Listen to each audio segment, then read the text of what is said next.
berjumpa lagi, ya. Puji Tuhan, kita bisa hadir pada malam hari ini.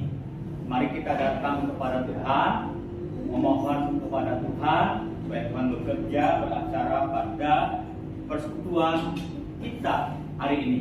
Mari kita berdoa. Bapa, kami datang kepadamu, pimpinlah persekutuan ini, diarahkan kepada Tuhan, supaya nama Tuhan ditinggikan dan dimuliakan. Tuhan, pakai hamba-Mu dalam menjelaskan kebenaran-Mu, berbicara kepada kami semua. Kuasa-Mu menyertai di dalam pemberitaan firman, sehingga firman boleh menyentuh hati semua yang hadir. Dalam nama Tuhan Yesus kami sudah berdoa. Amin. Ya. Saudara-saudari, ada seorang ibu yang jualan masakan. Dia tanya kepada saya, apakah ada lowongan kerja? Saya bilang, ya belum ada. Kita doakan, mana tahu ada teman yang memberitahukan lowongan kerja. Ya, pada ibu ini jualan masakan sudah cukup lama, tapi dia merasakan penjualannya turun, ya, dan dapatnya sangat sedikit sekali. Kita tahu kondisi ekonomi pada saat ini, ya, di mana harga barang bisa naik tinggi sehingga daya beli turun. Yang jualan pun merasakan sepi. Banyak yang di PHK. Terjadi pengangguran di banyak tempat. Yang terima gajinya masih tetap, tapi ya harga barang naik sehingga dapatnya menjadi sedikit, ya.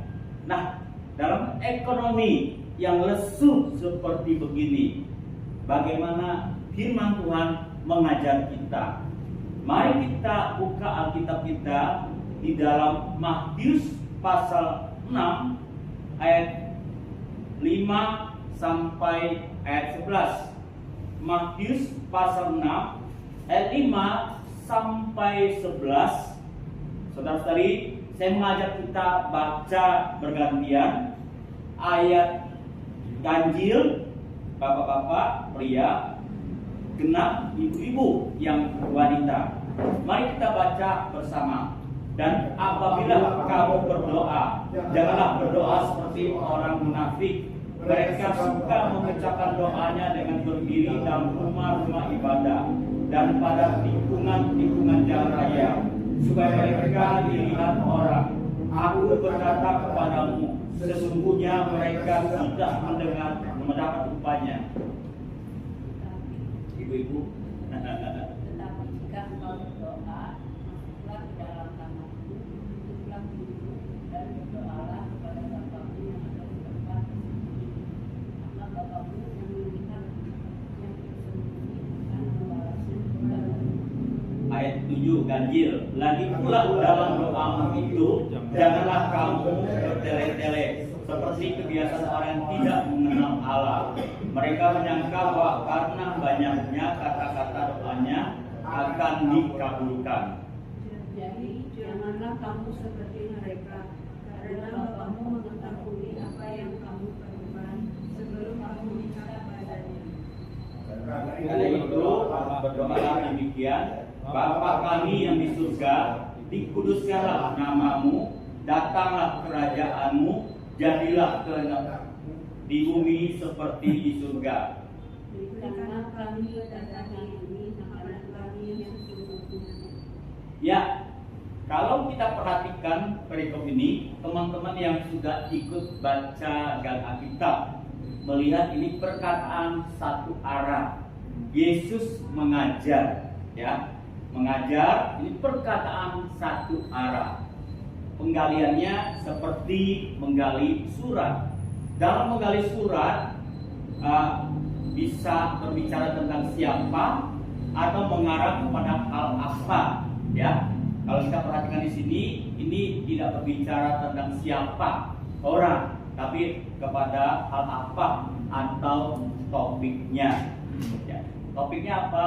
Topiknya berdoa, ya, berdoa. Apa yang dipersoalkan?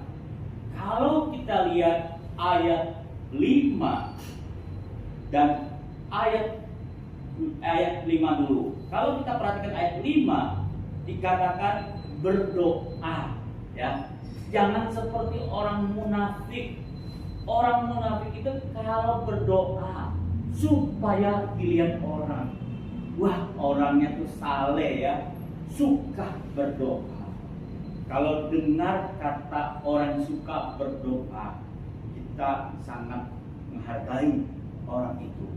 Kemarin waktu olahraga pagi di Greenfield, ada seorang yang kami kenal sebagai tetangga. Dia mengatakan, wah, ibu ini sudah lama saya nggak jumpa, ya. Ibu ini pendoa di gereja, ya. Kita sangat respect kepada pendoa, ya. Tapi firman Tuhan di ayat 5 mengatakan jangan ya seperti orang munafik yang kelihatan sama orang. Kalau berdoa, pergilah ke tempat tersembunyi, ya. Kemudian ayat 6 mengatakan seperti itu. Ayat 7 mengatakan jangan bertele-tele. Dan tadi dikatakan berdoalah di tempat tersembunyi, jangan untuk mendapat pujian orang. Yang kedua, jangan bertele-tele. Karena apa yang kita doakan, Bapak dengar, ya. Bapak tahu apa yang kita doakan. Apa maksudnya bertele-tele? Bertele-tele itu doanya itu saja, tapi ngomongnya tuh bolak-balik ke situ lagi, ya, bolak-balik ke situ lagi. Nah, itu namanya bertele-tele. Ya, jangan salah arti. Jangan diartikan kalau bertele itu doanya nggak boleh panjang-panjang. Bukan, ya. Doanya sama, tapi ngomongnya muter-muter ke situ saja, ya. Nah, itu namanya bertele-tele. Lalu Yesus mengajarkan bagaimana seharusnya berdoa. Dia mencontohkan doa Bapa kami. Nah, itulah yang seharusnya dalam berdoa. Kalau kita perhatikan dalam doa Bapa kami, maka kita akan melihat ada yang sifatnya mengungkapkan tentang Tuhan, ya, mengungkapkan tentang Tuhan. Ada yang sifatnya permohonan, terutama kita perhatikan ada kata lah, ya, yang sifatnya permohonan. Yang pengungkapan tentang Tuhan kita bisa lihat dimulai dari ayat 9, ya. Bapa kami yang di surga, dikuduskanlah namamu, ya. Nah, baru kemudian datanglah. Ini sebuah permohonan, ya. Kemudian permohonan itu muncul ayat 11, berikanlah kami pada hari ini makanan kami yang secukupnya. Jadi yang kata belakanglah itu sifatnya permohonan. Sebuah doa itu mengungkapkan tentang Allah, menggambarkan kedekatan kita kepada Allah, ya, dan permohonan kita kepada Allah. Jadi doa itu seperti yang kita pelajari dalam Kamyum berakar. Tangan kanan itu ungkapan doa, tangan kiri itu pokok doa atau permohonan. Sebuah doa harus mencakup dua ini, ungkapan doa dan permohonan doa. Nah, kalau begitu, waktu kita berdoa, ya, ngapain kita berdoa supaya orang lain melihat kita berdoa? Ya. Ngapain kita berdoa itu bertele-tele, muter-muter, ya? Padahal kita sedang datang kepada Allah. Katakan saja apa menjadi permohonan kita. Ngapain muter-muter, ya? Nah, saya juga pernah menghadiri ibadah di satu gereja. Kalau giliran si ibu ini berdoa, ya aduh lama sekali, ya. Dan mending kalau doanya tuh banyak, doanya itu saja, tapi omongannya muter, ya kan? Jadi akhirnya jadi panjang. Ada orang berpikir, kalau saya berdoa, wah ini orang yang luar biasa, bisa datang menghadap Allah. Ada lagi berpikir, kalau saya doanya panjang, kamu itu hebat ya, bisa ngomong ya. Apalagi ada ayat mengatakan, kamu kalau berdoa tidak usah ngomong apa yang kamu ingin katakan, nanti Roh Kudus yang menuntun kamu dalam doa.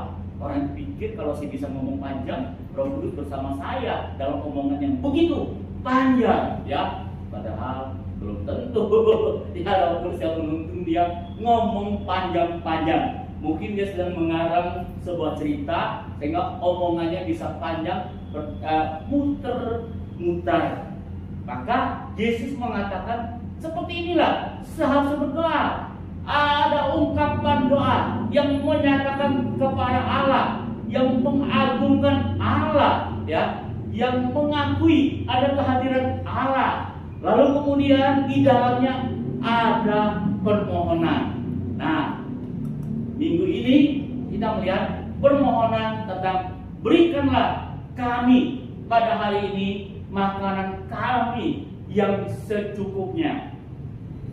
Kalau kita perhatikan ayat 11 mengingatkan kita kembali Keluaran 16 ayat 16. Masih ingat Bapak Ibu, Saudara-saudari, Keluaran 16 ayat 16? Apa itu? Nah, tentang mana? Ya. Waktu itu bangsa Israel keluar dari Mesir, mereka perlu makan. Mereka meminta kepada Tuhan, Tuhan kasih mana. Tapi Tuhan ngomong ya melalui Musa, kamu loh ngambil makanan seperlunya, sesuai dengan keperluannya, jangan berlebih. Ada yang mencoba bandel ya, ambil berlebih ya, sampai di rumah nanti jadi ulet. Berlebih ya. Tuhan memberikan makan, tapi makan jangan berlebih, alias secukupnya saja, ya. Sekenyangnya. Sekenyangnya saja, secukupnya saja. Ya, ukuran kenyang itu susah. Ada yang 1 porsi kenyang, ada yang 2 porsi kenyang, ada yang 3 baru kenyang. Ya, kalau lomba ada yang sampai 8 porsi. Lomba untuk mendapatkan hadiah, susah mengukur kekenyangan. Secukupnya saja ya. Nah, ada lambungnya terbatas, jangan makan banyak-banyak, nanti lambungnya mekar, malah bukan bagus ya, malah jadi gendut atau rusak lambungnya. Gitu. Jadi secukupnya saja ya. Makanan, Tuhan sendiri menyuruh kita berdoa, berikanlah kami pada hari ini makanan yang secukupnya. Tuhan ingin kita meminta kepadanya makanan, ya, seperti bangsa Israel meminta makanan kepada Tuhan. Tuhan kasih makanan, ya. Nah, jadi Tuhan sendiri mengajar kita untuk meminta makanan. Ya. Makanan itu menjadi kebutuhan utama manusia, kebutuhan dasar manusia. Ada yang sanggup tidak makan 1 hari? Enggak. Apalagi yang derajat. Ya, ada yang mungkin hari kedua baru bisa makan karena hari pertama puasa atau memang tidak ada makanan di tempat dia, jadi terpaksa berpuasa. Nah, di makanan, Abraham Maslow, seorang ahli psikologi, dia menggambarkan kebutuhan manusia dengan gambar segitiga. Ya, ada 5 poin. Ya, nah sampai atas. Yang paling bawah itu disebut kebutuhan dasar, termasuk di situ makan. Ya, kalau kebutuhan makannya tidak terpenuhi, tidak bisa melangkah ke tingkat berikutnya, yaitu tingkat kenyamanan, ya, tingkat keamanan, ya. Nah, jadi yang bawah ini kebutuhan dasar yang harus terpenuhi oleh manusia. Itu kata Abraham Maslow, ya. Yesus mengajarkan kita minta kepada Allah makanan. Abraham Maslow mengatakan itulah kebutuhan dasar manusia, ya. Ada satu ayat yang lain kita lihat. Filipi 4 ayat 19. Filipi 4 ayat 19. Anakku akan memenuhi segala keperluanmu menurut kekayaan dan kemuliaannya dalam Kristus Yesus. Ketika kita berdoa, Allah memenuhi. Kita berdoa untuk makanan, Allah memenuhi sehingga kita bisa makan. Ya, Matius 6 ayat 34 menuliskan apa? Ya, sebab itu janganlah kamu khawatir akan hari besok, karena hari besok mempunyai kesusahannya sendiri. Kesusahan sehari cukuplah untuk sehari.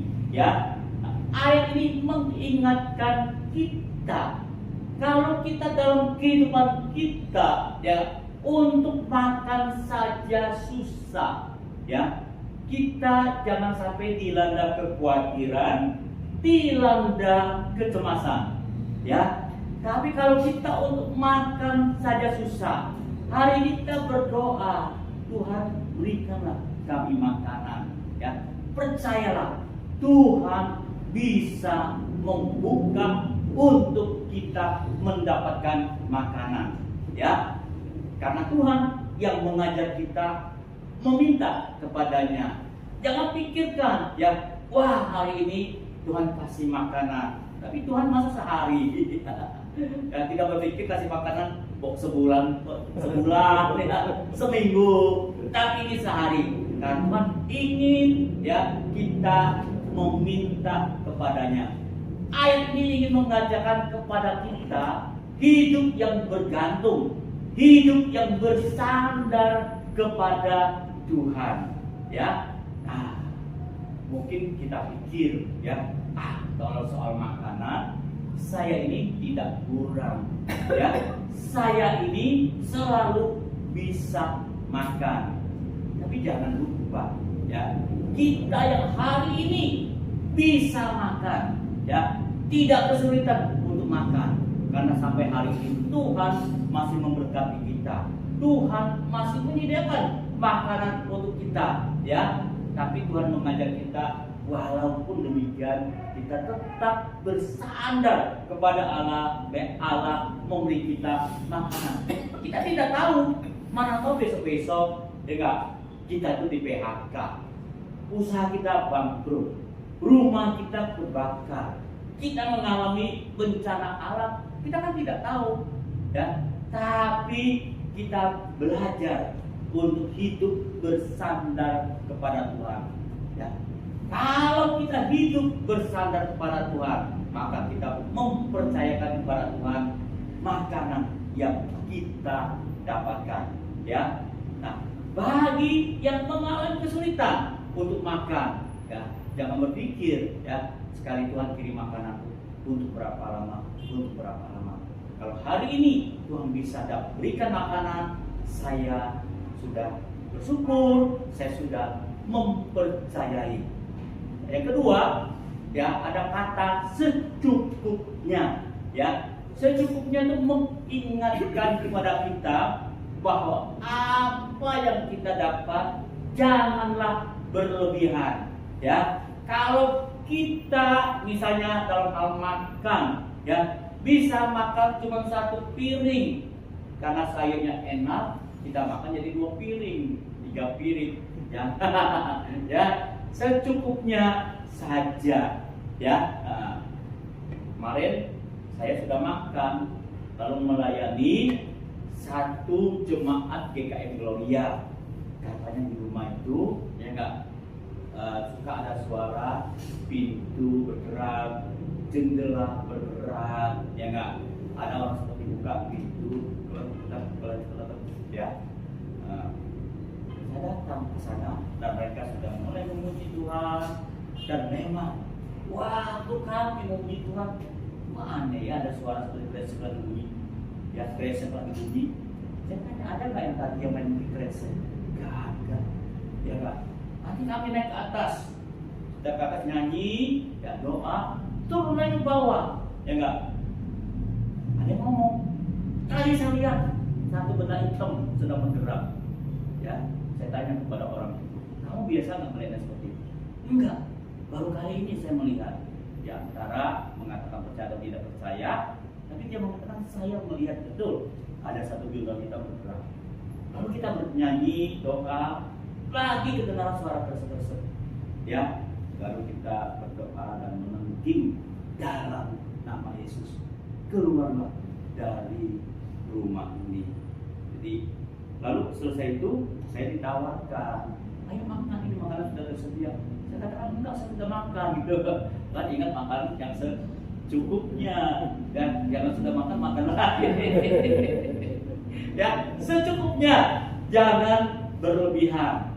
Secukupnya juga Tuhan mengajar kita, tapi dari sisi kesehatan juga baik untuk kesehatan kita.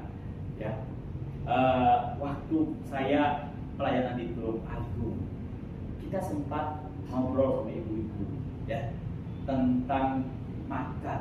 Ya. Dia tanya kepada saya, tadi ada snack, kenapa Bapak tidak ambil snack? Oh enggak, saya makan tuh ada waktunya. Ya biarlah kalian yang makan. Lalu tanya mengapa? Karena menurut teori kesehatan, dan saya sudah pernah tanya ke dokter, benar nggak dok demikian dokter? Ya nggak? Kenapa orang suka kena diabetes? Karena dia suka makan, suka ngemil, ya. Makanan yang kita makan, camilan yang kita makan, setiap kali makan insulin itu bekerja mengolah, ya. Kalau insulin sering bekerja seperti mobil motor yang sering kita pakai, kan akhirnya cepat terganggu, ya. Kalau insulin terganggu, maka kita gampang kena diabetes. Jadi kalau kita mau makan, enggak sekali saja makan, walaupun sekali makan itu bisa sekaligus dirapel gitu ya, nggak apa-apa, asal jangan sekenyang-kenyangnya. Ya, dirapel gitu. Jadi usahakan sekali makan tuh 4-5 jam sekali baru makan, sehingga insulin kita tidak selalu kerja, ya enggak? Dia akan terjaga. Kalau insulin terjaga dengan baik, maka orang jarang bisa kena diabetes, ya. Jadi kita makan yang secukupnya, makan yang tahu aturannya. Satu ayat dari Amos 30 ayat 8. Ayo kita baca bersama-sama. Jauh ke Amos Ansal seperti Asal 30 ayat 8. Sorry. Ya. Jauhkanlah daripada kecurangan dan kebohongan. Janganlah berikan kepadaku kemiskinan atau kekayaan. Biarkanlah aku menikmati makanan yang menjadi bagianku. Ini mungkin bukan kecurangan. Jauhkanlah daripadaku. Apa betul itu isinya? Coba kita lihat Ayat berikutnya Pak. Ansal 30. Ayat berikutnya ada. Coba Ansal 30 Ayat 9 ayat berikutnya. ya, bukan. Kecurangan itu 30 apa yang dikatakan? Ada yang sudah ketemu? ya, kecurangan. Kecurangan. Iya. Ansal 30 Ayat 8. 89. ya. Oh iya. 89. Jadi bacanya itu 89. Ya, Janganlah berikan kepadaku kemiskinan atau kekayaan. Biarkanlah aku menikmati makanan yang menjadi bagianku, supaya kalau aku kenyang, aku tidak menyangkalmu, ya, dan berkata siapa Tuhan itu. Atau kalau aku miskin, aku mencuri dan mencemarkan nama Allahku. Nah, secukupnya ingatkan kepada kita, janganlah berlebihan. Tapi asal juga mengajar kepada kita, Tuhan jangan sampai aku nggak bisa makan loh. Ya, kalau Tuhan sudah mengajar kita, berikanlah kami pada hari ini makanan kami secukupnya, berarti Tuhan akan menyediakan makanan bagi kita. Tapi persoalannya jangan berlebihan, ya, secukupnya. Nah, itulah yang Tuhan ajarkan kepada kita. Kembali kepada Matius 6 ayat 5 ayat 11 tadi, berikanlah kami pada hari ini makanan kami yang secukupnya. Ayat ini ingin mengajarkan kita apa? Ya, John Calvin itu ya kira-kira seide dengan Martin Luther. Ya, dia itu seorang yang juga berpegang pada kebenaran firman Tuhan, seorang hamba Tuhan, ya, atau seorang rohaniawan, atau seorang teolog. Dia mengatakan, Matius 6 ayat 11 ini ingin berbicara kepada kita, ingin mengajar kepada kita hidup yang bergantung sepenuhnya kepada Tuhan. Makanan itu Tuhan yang berikan. Kalau kita bisa makan, kita bersyukur Tuhan masih bisa, kita masih bisa dapat makan, ya. Tapi barangkali ada yang tidak punya makanan, tapi bergantung kepada Tuhan, ya. Tuhan akan memberikan makanan. Yang kedua, bagian ini ingin mengajarkan kepada kita, janganlah rakus, ya. Jangan rakus, ya, tapi secukupnya, jangan berlebihan. Dalam kehidupan kita seringkali begini, ya enggak? Kita bukan bergantung kepada Tuhan. Kita bersandar kepada kekuatan manusia, ya. Kita berpikir, ya enggak, uang saya segini cukup beli makanan sampai berapa lama, ya. Nanti setelah itu Tuhan bagaimana? Ini nggak cukup loh Tuhan untuk 1 bulan ini, misalnya ibu berpikir seperti itu, ya. Ada bapak-bapak dapat uang, kalau dikasih kepada istrinya berpikir, aduh Tuhan, ini nggak cukup loh Tuhan untuk 1 bulan. Belum lagi untuk pengeluaran ini, untuk pengeluaran itu, ya. Nah, kita bisa saja jadi kepikiran, bisa saja cemas, bisa saja khawatir, ya, bisa cemas, bisa khawatir. Nah, firman Tuhan mengajar kita, ya, jangan sampai pikiran kita, ya enggak, diarahkan kepada kondisi seperti itu, cemas, khawatir, ya. Kita percaya Tuhan yang mengajak kita untuk meminta, berikanlah kami pada hari ini makanan yang secukupnya. Jadi kalau kita yang punya penghasilan, yang kalau kita hitung-hitung gak cukup nih untuk 1 bulan, ya, gak cukup nih untuk 2 minggu misalnya, ya. Jangan sampai pikiran khawatir menguasai kita, perasaan cemas menguasai kita, ya. Tapi kita ingat ayat ini, ya, bersandarlah kepada Tuhan, ya. Ada 2 cara Tuhan mengarahkan kita. Bisa saja dengan uang yang cuma cukup untuk 2 minggu, ternyata bisa cukup untuk 1 bulan. Bisa saja di dalam uang kita yang cuma cukup 2 minggu, Tuhan buka jalan, ada saja yang membagikan berkat, sehingga kita bisa mengatur dapat makan selama 1 bulan. Nah, bersandar kepada Tuhan untuk makanan, untuk kebutuhan kita. Yang kedua, ya, kalau kita bisa menikmati lebih banyak, belajarlah untuk memberi kepada lain. Mungkin mereka kurang, ya, belajar untuk memberi. Kita jangan, ya, menikmati berlebihan. Waduh, ya, makanan saya banyak, enak-enak saya nikmati sendirilah gitu ya. Ada B2 ya enggak, ada gigil ya enggak, ada makanan-makanan yang banyak mengandung lemak yang enak-enak itu mengandung lemak yang enak-enak itu, wah kita pakai uang kita untuk menikmati makanan yang enak-enak.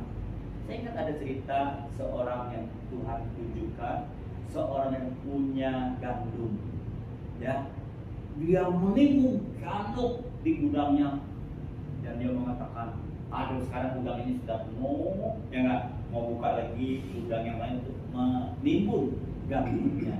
Lalu setelah itu selesai jerih payahnya, dia ingin menikmati jerih payahnya dengan makan sepuas-puasnya, minum sepuas-puasnya. Nah, kata firman Tuhan, malam itu nyawanya diambil. Lalu itu apa? Lalu itu apa? Ya enggak? Punya makanan yang banyak, punya uang yang banyak, untuk diri sendiri pun nggak bisa menikmati karena nyawanya sudah diambil oleh Tuhan.